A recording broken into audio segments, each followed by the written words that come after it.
Welcome to Making Sense of Wealth. My name is Andrew Whalen. I am your host today. Today I'm joined by one of my friends, client, serial entrepreneur in the fitness space, four-time Mr. Olympia. Jay, thanks for coming to the program, Mr. Jay Cutler. It's so easy. It's just up the street. It's really easy, right? I didn't have to pull your arm or do anything to get you on the program. Not just you changed the dates a few times on me, that's all. That was my fault. I got to fly to LA for a conference. You're that busy there. You're that busier than I am. You have to change the dates on me. Normally it's me changing the dates on everyone. It is. I mean, you're all over the place. You're all over the map. So thanks for taking the time today. I really do appreciate it. Hey, I wanted to start out. So I was doing, or our team was doing a lot of background history on you. And the reason was because we try to find things that a lot of people don't really find. You've been in thousands of interviews, so I try to go over a few of those things. And one thing that really stood out to me was the story early on, and this really comes down to your dedication and commitment to the craft of what you do on a daily basis, is the story of you running out of gas or trying to scrounge up change to pay for gas just to go to the gym. Can you elaborate on that? Yeah, I mean, it was crazy. I come from very humble beginnings, youngest of 7 children. And, in the beginning, I was working in my family business, and I was very successful, actually. I made a lot of money in high school, and I worked 75-hour weeks. Was it like side hustles or working with the family? No, I was doing concrete. I was doing concrete work. My brothers own a concrete foundation business. Still to this day, my brothers are 59, 60, and they're still doing the concrete. They're one of the best reputable companies in that area doing concrete. So right. I started at 11, and I worked through summer vacations, weekends, school vacations. But when I got to the point where I was going to college and I had stopped working because of my schedule, I actually wanted to pursue a degree, which really no one in my family did. A lot of my brothers and sisters actually didn't even graduate high school. It was very common back then where I grew up. So my sister and I, who are a year apart, and there's a big age gap because my parents got separated and then they were apart for 10 years and then got back together, had met my sister and I. So there's 5 children, and then the 2 were born 10 years later. Fight for everything. So they were all 1 year apart, and they pretty much kind of raised me because my dad was a highway superintendent. My mom, like I said, they separated. She moved to Florida.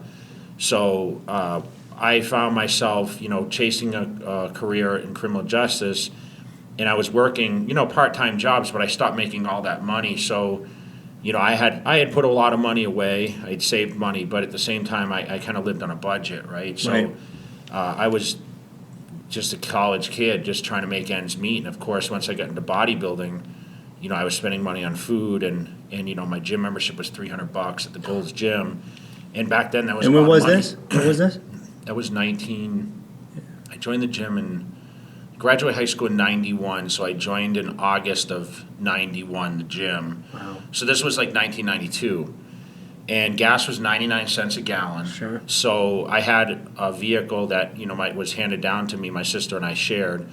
It was a Ford Escort, and I remember going to the gym, and the gym was probably about 20 minutes away, and it was the length of a freeway. And I just actually posted on my social media the other day, and I said, this is the road I used to run out of gas all the time on. It was on my Instagram. And back then we had no cell phones or anything, so it was only payphones. So I remember running down the freeway, running to the payphone, call one of my good friends, one of my high school buddies, hey, bring me gasoline. And he'd get a couple bucks worth of gas, and it would be enough to get me back and forth. But I didn't care because I was going to the gym. Sure. And what really drove or sparked that interest to get into bodybuilding in the first place? I mean, I think everybody has that spark moment. So when I started, obviously it was my grandfather. He had a business, wanted me to get into the business as far as understanding stocks. But the real trigger was I actually took an economics class, and we had a stock picking course. And I picked the best winning stock out of the class for some trinket. And that was that aha moment for me of when I wanted to get into managing money, investing in stocks. So what was that aha moment for you? Yeah, it was really kind of a transitional thing for me because I had developed such a body from doing the concrete. Like I said, I started at 11, and I had genetics. I mean, all my family, like my brothers are all in decent shape, and we're lean and muscular. So as I was going through my teen years, I had so many compliments on my body, my sister's older friends or my brothers, like, man, I would arm wrestle everyone. I would arm wrestle for lunch lunch money in school. Like Eat some buy food, me yeah. lunch, yeah. And I never lost. So I always had the strength, and they would beg me to come on to the track team, and I was, they begged me to play football, and eventually I did when I was a sophomore in high school. But I had a body, and after hearing time and time again, wow, do you lift weights? And I really didn't. I thought, man, if I actually lift weights, what am I going to actually look like? Right. So, and of course, I looked at magazines, and my sister's boyfriend had books laying around. And I always say I saw this picture of Chris Dickerson when I was 12 years old. And I remember saying to my older brother, man, that's amazing. Like, I can't believe the body can do that. I'd love to look like that. So I think that kind of triggered it. But then all the attention that I was getting with the physique I developed through the hard work and labor, it started to really catch my eye. And I said, you know what, if I lift weights, maybe where can this go? And I think becoming a police officer, too, you want to have that ability to kind of be a little intimidating. I think so. As I was going to school for criminal justice, that was my goal. I mean, my goal was eventually to go to California, ride a motorcycle like Chips. Sure. And that was my goal. I wanted to be in California as a police officer. Kind of ironically, I ended up being a bodybuilder in California, flexing on Muscle Beach, which is really cool. But I started training for that reason, just to have better, I guess you would call it self-esteem, because it wasn't that I was displeasure with my body. I was just more someone like, man, how far can this go if I actually put these tools to work? Pushing the limits of yourself, essentially, yes. right? Yeah, so when you, what I found astonishing is, especially in today's culture, it seems like people give up so easily on, or want something so fast, right? They don't understand the time and the effort it takes to be proficient or to become a professional. It's that 10,000 hour rule, right? And when I was looking back at the history of Mr. Olympia, what stood out to me, more so than the 4 amazing wins that you had, was the consecutive losses before, or second places, before that first place finish. And I don't think you get enough credit for keep pushing past that envelope. And what continued to drive you to get past that, and not only try and break that number 9 record that he was going for that first time he stole that Mr. Olympia. But I just thought that, talking about climbing up the hill, the determination, getting through things, that really stood out to me. I was taught the discipline early. My family, I didn't want to go to work every day. I remember my dad dragging me out of bed every day after long nights out in high school. I mean, I was a partier in high school, I'll be honest. I partied more in high school than I ever did in my life. I obviously took bodybuilding at 18 and I lived more of a structured lifestyle. But I remember praying to get through the days, my work days, because we would work 14, 16-hour days. And I remember waking up in the morning in the work truck thinking, how am I ever going to get through this day? So I think those early days taught me a lot of discipline and a lot of patience. And if you follow bodybuilding, it's not a sprint to get there, it's a marathon, right? You have to take your time, you have to build, you work on weak body parts. And someone on the outside might look at the Mr. Olympia title and say, man, how could you keep coming back after getting knocked out, especially by the same guy, right, who arguably could have been the greatest Mr. Olympia ever, Ronnie Coleman. But for me, second wasn't so bad. Yeah. He was still number 2 in the world, right? It's all within context. Yes, yeah. And that's what I try to tell people is like, it's a pretty damn good spot, even though you're the first loser. I mean, we look at it in all different aspects when you're in that position. When you're extremely competitive. And I wanted it. But to be honest, I was pretty happy being like the contender and being the guy that was chasing not only, such a great champion, but like I knew my day would come. I was just eyeing, okay, how am I going to take this guy down? And it was like that challenge every year gave me more incentive than when I became champion. So fast forward to be winning now, I knew I won 2 when I lost and came back and won it. That was such a challenge for me. Never been done in history. Neither had a Mr. Olympia ever lost on the stage. Never mind, a guy going for a record 9 being a guy that was 8-time winner, tied with the record. There's a lot of things that worked in my favor that gave me an advantage to really put kind of an asterisk on my career. Yeah. And for me, I was relentless, and I was someone that I didn't give up easy. I'm from the East Coast. I think East Coast people are bred a little different. I didn't. I didn't come from fortunate beginnings. Let's put it that way. So I had to work really hard, and that was just my nature. I think more than anything. And what pushed you to make that passion of bodybuilding and turning it into a business? Because I see you all the time. I mean, you're out there, you're hustling, always working, always grinding, and I know before you, Arnold, did it. I know Gary Coleman did it to at least a certain sense. But I think you were really one of the major faces who have done it so long and have continued to do it so long. So what about that passion really drives you into the business aspect of it? It's kind of funny. When I started bodybuilding, I think my whole goal, I never thought I'd be the best bodybuilder in the world, to be honest. I mean, remember, I started my first Olympia second to last.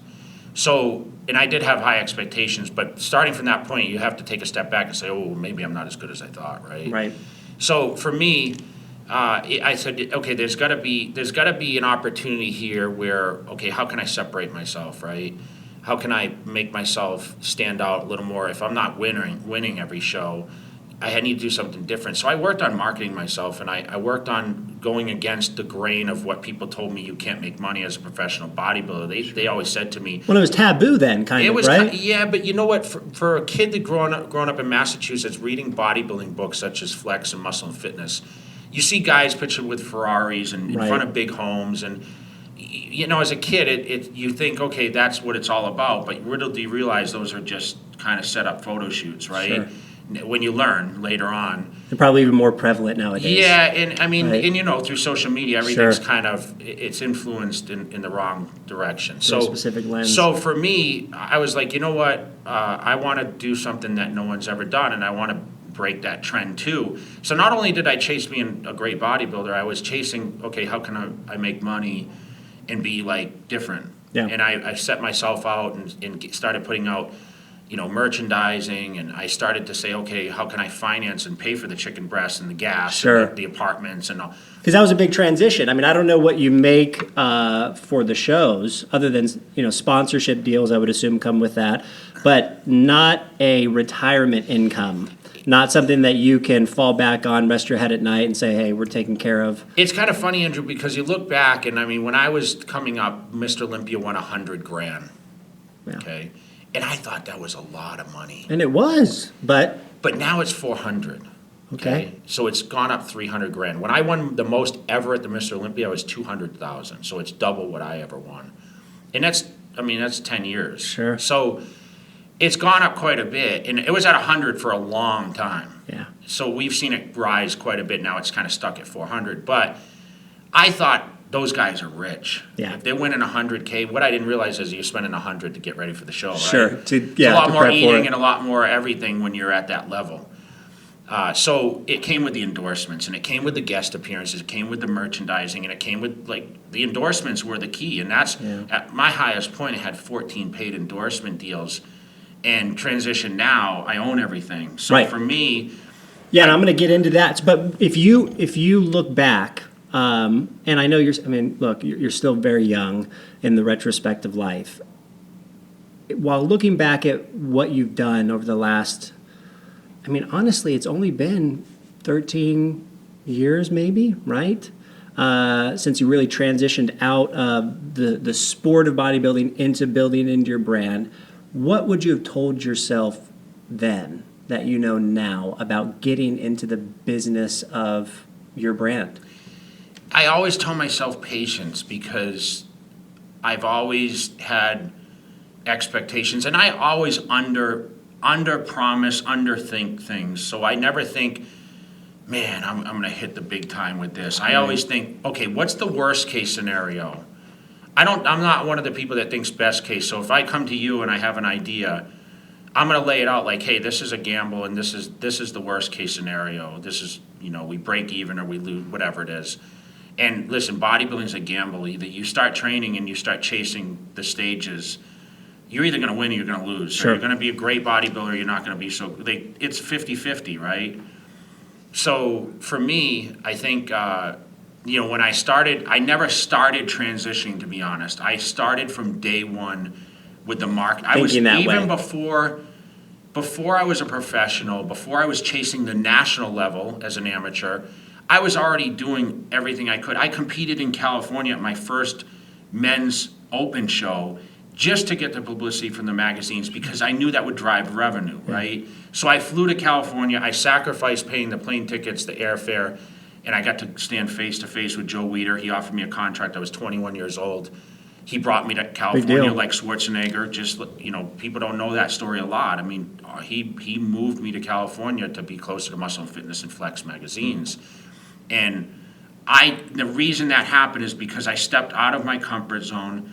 I didn't compete in Massachusetts at any shows. I competed in California because I knew if I win this, That's where the limelight is. that's where I'm going to get the photo shoots and people are going to see me, and then people are going to start beating my door down, and it was the perfect storm for what I did. So patience.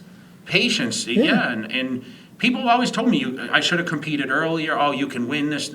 No, I had a set game plan. Like, I won Teen Nationals at 19, and I said in 2 years I'm going to come back and make a statement. I came back in 2 years. I won a show in August. Now, Nationals, you can earn professional status in October. And they said, you need to go to Nationals. You're good enough. I said, no, I'm going to sit the next year. Joe Weider told me, go to Nationals, get your pro card. I said, no, I'm going to sit and wait. Something in your head told you, wait a minute. I refused his first contract that he offered me, and I said, I'll be back next year with a pro card, and you'll pay me more money. And that's exactly what happened. Right. I mean, and I don't know if a lot of people, I mean, you have a tremendous amount of followers, tremendous amount of influence, not only in this industry, but in this city and in the business realm. A lot of people don't know how savvy you are when it comes to investing. I'm not propping you up here.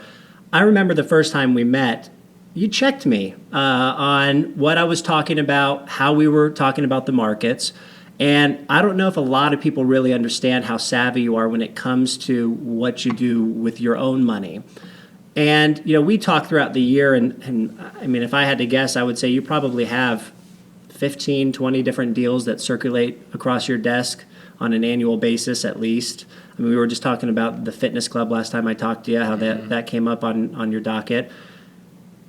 At this point, when you've got the resources, when you put the time and dedication in, how do you go about analyzing where to put your own money? And the reason why I ask that is a lot of your followers enjoy bodybuilding, but also have jobs, right? Meaning they do something else in addition to that. And it's important for, in my opinion, for them to understand, you know, the way you would look at it, because anybody could have bought a specific stock on an IPO and it tanks 50%, right? Not that you did that. I'm just saying without the savvy advice, without looking at things, but how do you analyze where to put your fingers? Because right now you've got your fingers in a lot of different ventures, which I'll go over here in a second. But when something comes across, is it a gut feeling? Is it something that you say, okay, here's the bottom line rate of return? Or more so, what's the most I can lose first off, eliminating the risk first? Yeah, at my age, I don't really take as much risks as I would have 20 years ago. Sure. And I've had great advisement over the years. Okay, to start with my accountant. You know, I begged to get with an accountant in California that, you know, he set up my defined benefit, right? I think which was A+ for me at the time because it was a deference of all the taxes. Yeah, you can't touch the money for a while. So, but it was kind of a tax shelter for me in the way. And listen, I learned from making mistakes. You know, I would say that my success comes from the losing that I did. But I have you on my side as far as what I look upon as, okay, I hear it all the time. Sure. I'm out in society and they say, hey, check out this stock. I came to you and I was talking to you about the meats or whatever, right? Mm-hmm. And everyone's like, you got to get this. And usually I'm scared when people tell me, you got to do this. Because someone like Jump me. before it's too late. Someone like me, listen, I'm in a position I don't have to do anything. I can stay home and close my doors and call it a day at this point, right? But I choose to still dabble. But I am investing in myself at this point. And you've learned that over the past year where I don't come to you as much. And I'm looking to exit a lot of things that I'm doing and because I'm winning right now. Right. And I'd rather invest in things that are going to benefit me and build my entity bigger. So anyone comes to me with outside deals now, I just refused another one, a real estate deal, because I'm looking at all into my stuff. Yeah, and you know, I think that what a lot of people don't understand is the bigger you get, the more vulnerable you become sometimes to, and I'm not saying shady people, but just a lack of knowledgeable investment deals, where to place your money. And like what you said just about 5 minutes ago, it may have been some of those early mistakes that have helped you see, view, articulate where and where not to put your money. Yeah, and listen, right? And I've done it. I've done it too. I mean, it's not like, oh, it's $100,000 here. Listen, I've lost millions of dollars. Sure. Right? So, but I've also made a lot of money too. Yeah. So I'm a little more conscious about how I'm not looking for big scores at this point, because there are no big scores. I don't believe there are where, oh my goodness, this is just going to blow up and you're going to get in and out in 6 or 12 months and you're going to turn 4 times over your money. Well, what we tell people here is the people who want to get rich quick typically stay poor forever. Yes. And I think investing, just in general, just to not sidetrack a little bit, but investing in a lot of ways is like bodybuilding, where you're not going to wake up one morning and say, oh, I'm Mr. Olympia. I mean, it took you years of time, dedication, patience. Same thing correlates with investing. Yeah. Over the long term, it's a long man's game. So that's why I just thought that was really interesting that you said that. But with you, what I love about your style, and I'm going to give you some props here, because I can come to you and say, listen, I have a ton of money and I would just want to put it into the market. And you tell me, no, you don't want to put it all into the market. You don't want to put it into all these long-term, because what's the tax advantage going to be later, right? Right. I mean, as a financial advisor, like, you are truly looking out for my right interest, because 100%. I could give you a ton of money right now, but you'd be like, okay, I can't really do anything with this, because this isn't, you've learned what I kind of want out of things now, right? So I still bounce ideas off, but that's what makes someone great, is not to say this is how you do it. Sure. This is let's collaborate and let's give a thought process, okay? Best case, worst case. Let's watch the trends. I mean, you're big on trends, right? Yep. And I think that's where you have to look at things, especially when you're investing money. But you have to understand what you're investing in. Sure. That's the most important thing. If you don't understand it, it's just like I tell someone, if you want to build a career, if you're not passionate about it, you can't do it. It's just like when you started with this doing this first thing you did with investing, right? This first test or 12, whatever, 12 years old. You're like, damn, I'm good at this, right? And then you say, what makes it better? People say, well, why'd you keep bodybuilding? Well, if you're watching yourself in the mirror and your arms are growing an inch every month, why are you going to stop? Right. And that's why it's almost like an addiction, right? It is, and it's a little bit of I tell people it's a little bit of a sickness, a little bit, because you become a little consumed, but then you have to, once you become consumed and you become great at it, you got to say, okay, I got to take a step back and I got to balance, right? And you got to be able to enjoy yourself. And I still find myself. I think you don't teeter enough at that, right? But I think all successful people have a hard time finding that balance in life, because we're so addicted to what we love to do on a daily basis. I mean, I tell everybody, every one of our clients, I'm one of the luckiest people in the world. I get to come to work every day, do what I love, be around the people, be around my family sometimes. And I mean, it's a huge blessing. But I never think about the money, right? If that makes sense. Like, I don't think about, oh my goodness, like, I'm going to make this decision based because I'm going to score big or whatever else. It's like, I'm helping more people now than, I mean, listen, I don't win titles anymore or whatever, but people look at my career and they're using this as like, okay, this is a model, right? Sure. And I think me doing that and seeing people's success, that's more rewarding than any paycheck can do.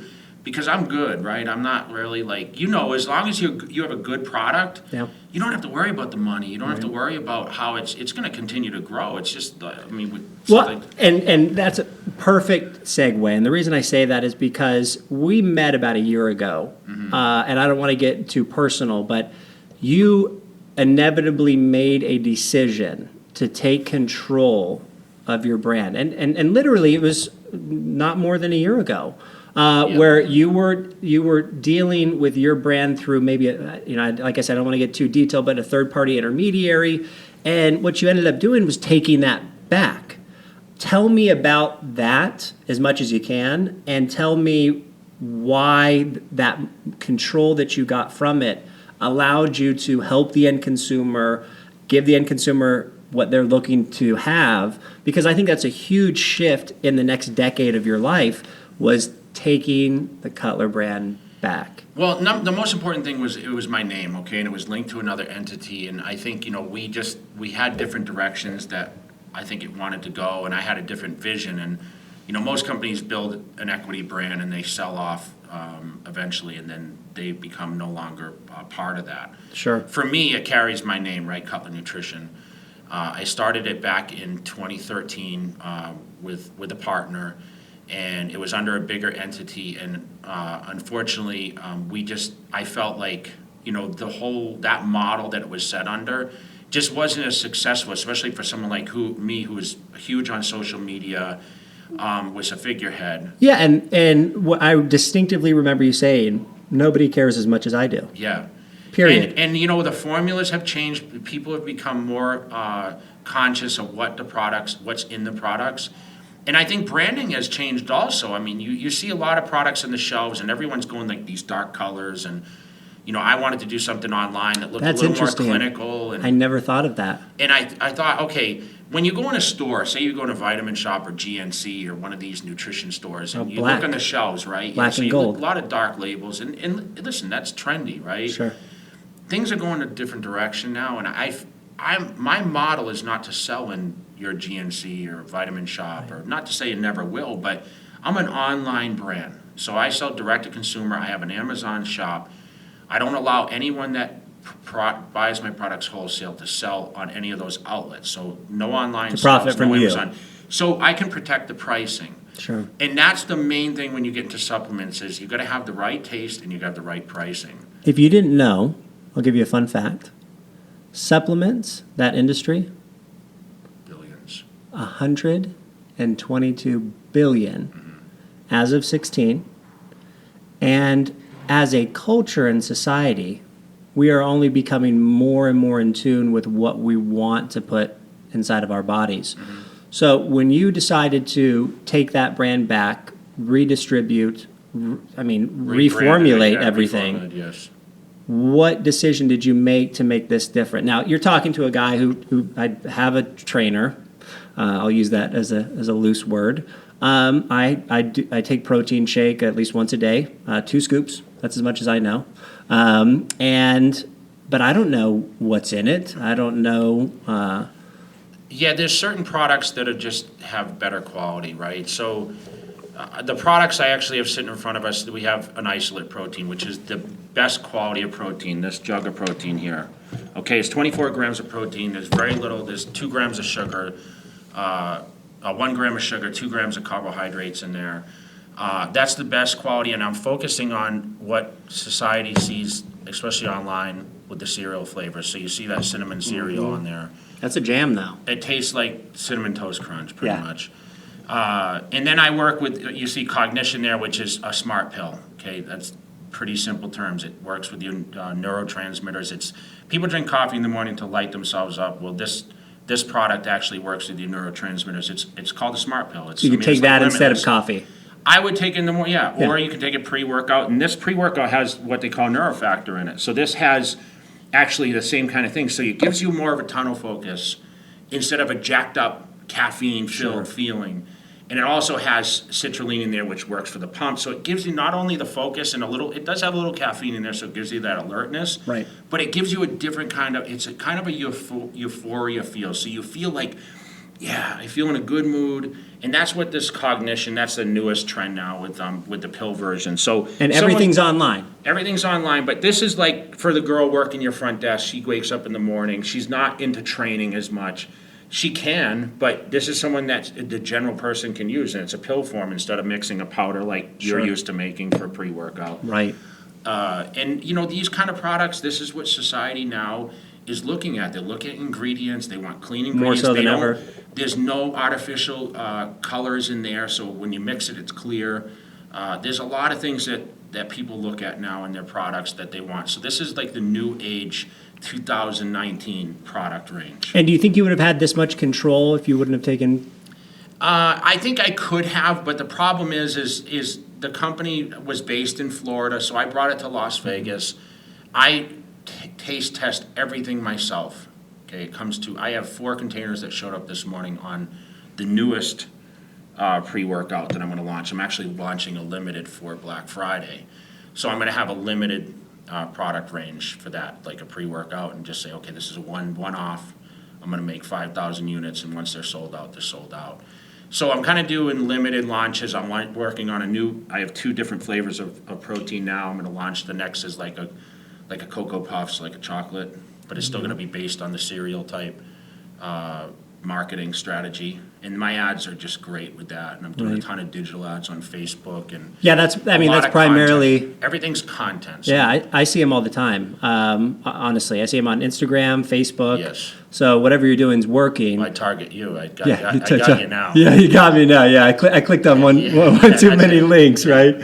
So I mean, you have a motto I see on Instagram all the time, and what you'll post is usually your car out in front of your office, and it says early morning, late nights. Correct me if I'm wrong on that. And that really stands out to me. Can you tell me why that means something to you? Because I mean, you and I talked, and I said, yeah, I'm in bed by 10:30, so I can get up at 5:30 or 6. And you say, no, I've seen you literally at the office. And I think all of that has to do with the dedication on wanting to build something for yourself and for your future.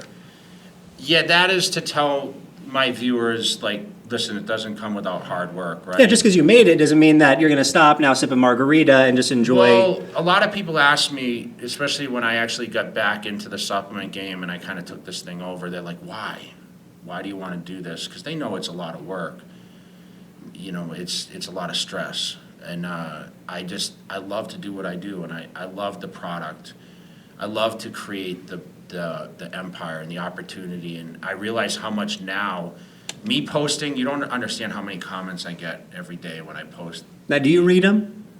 I read them, but people DM me when I post that. I mean, I've DM'd you, I haven't got a response. Early morning and highlighted, capital, and late night. So it goes hand in hand. Like, listen, you will work a long day. If you're going to bed at 10 and you're up at 5:30, it's still a long day. Sure. Because I know you're not getting up at 5:30 just to hang around and work and sit and watch TV for 4 hours to start your day, right?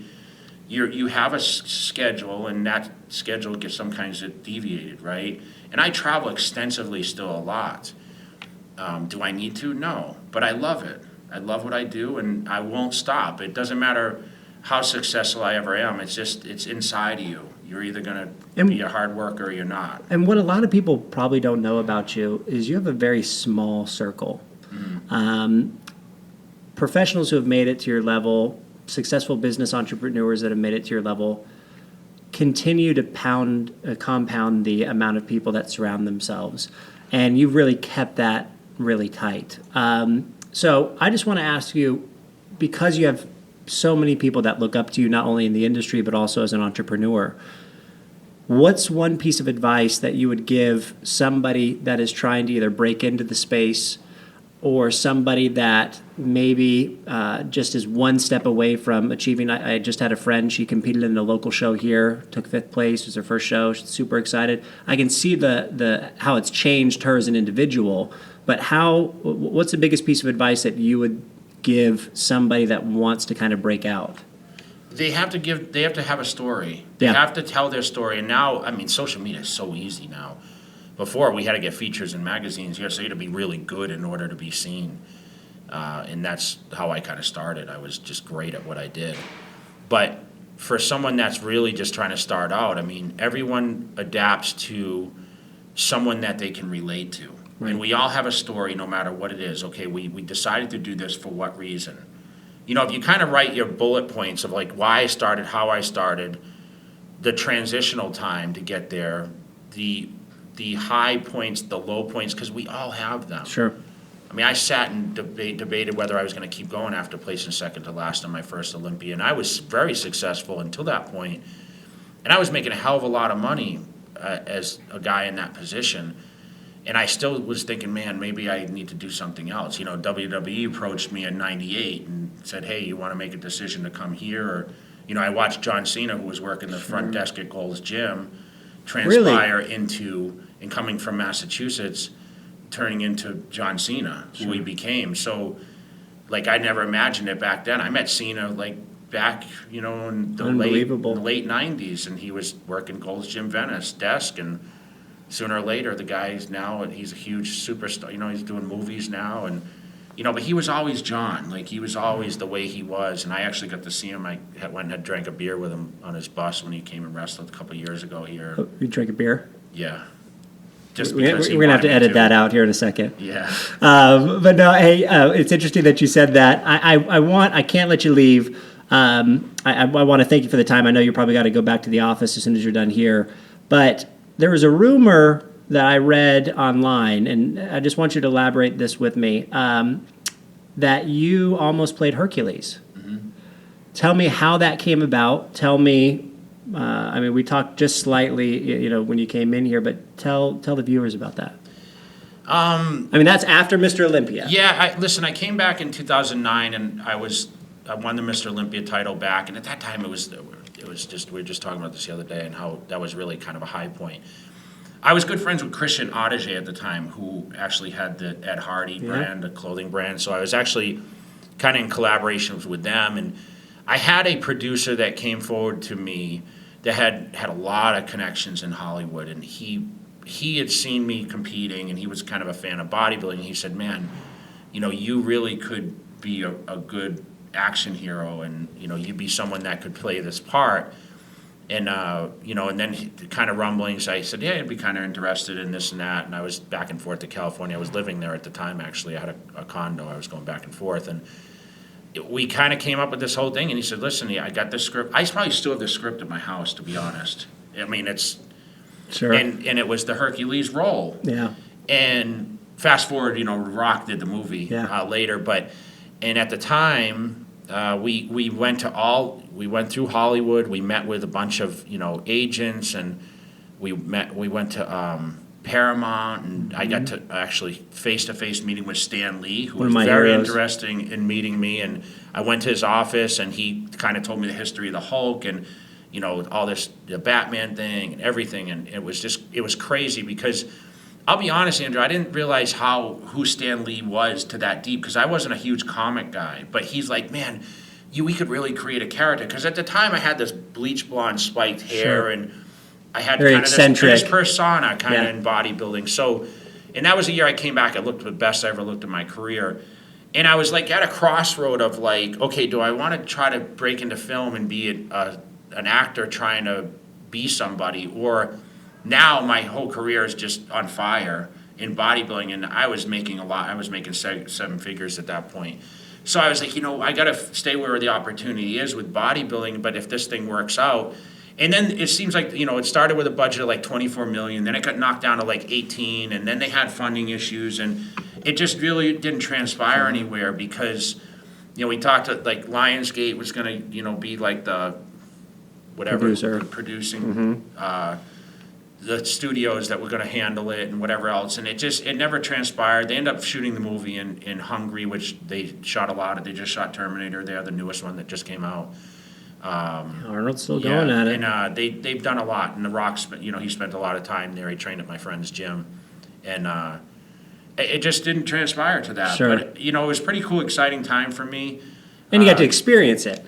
I got to experience it, and I actually got to, it feels pretty cool to know that The Rock took that script, right? Right. Because he's big time, and I don't know how. I think that was one of his springboards. It was a transitional, yeah. Yeah, from the WWE into, I know he did some Disney movies before then. Yeah, but he did, he did, people don't remember him, did Be Cool. Oh, that's right. He played like a skinny gay guy in that film. Right. So people don't remember a lot of that stuff, and then he did some movie where he like beat up the town with a baseball. I don't know. And the 2x4 whatever it was. I forget what it was. It was actually on Walking Tall or something. Something like that. So you forget about all those because you're only looking at like the latest stuff, right? I mean, when he got into... And who knows what that would have done to your career if that would have happened. And they call me all the time. Don't right. get it. I mean, I had someone reach out this morning about some movie stuff, and it's always one of those things. I mean, I'm getting up there in age a little bit now, but I don't know. Yeah. I never know if the opportunity is there. So you are, I'm going to summarize this, 4-time Mr. Olympia, serial entrepreneur, author, professional YouTuber. I hate that word. I know you do. The book is coming, though. I'm actually in a really deep. When do you think you'll have it finished? I wanted to have the book finished for the Olympia in 2020. Okay. That's when I want the sign-out launch to be. So with all of that said, you've built a life probably bigger than you could have ever imagined in Sterling, Massachusetts. Way bigger, yeah. What do you want your legacy to be? It's a good question, and a lot of people ask me, and I start to think, when people ask me that question, I remember 2 years ago they came to me and said, we want to give you a Lifetime Achievement Award, Schwarzenegger at his show. You're thinking, wait, not yet. And you know what I said? I refused it. Did you? Yeah, because I said, I'm just getting started. There you go. And, I'm more than a supplement guy. I'm more than a bodybuilder. I think, I'm kind of finding a different direction now in my life where, I don't ever consider myself a motivational speaker, and I never put that, just like you called me a YouTuber. I hate that, like, whole moniker, Right. But I think my legacy is going to be a guy that pretty much was successful at everything I ever did. I think bodybuilding is still going to be like Schwarzenegger. It kind of holds to him. He became a movie guy, and then, of course, got into politics, but he's fallen back to bodybuilding now. He promotes, some of the largest events around the world now with the Arnold Classic. I'll always keep my legacy because that's what started it all for me. I'll never forget where I came from, but I don't know. It's hard to really pinpoint what the legacy is. I just want to be someone that really gave back to what kind of was the real Given thing. to you. Yeah. And I think you have the opportunity, right? I think more and more people are going to be interested in fitness. You see a number of fitness companies going public. Even they may be late stages, like the fitness bike and treadmill that just recently listed just 2 weeks ago. But I think you have the real ability to impact people's lives more than you know.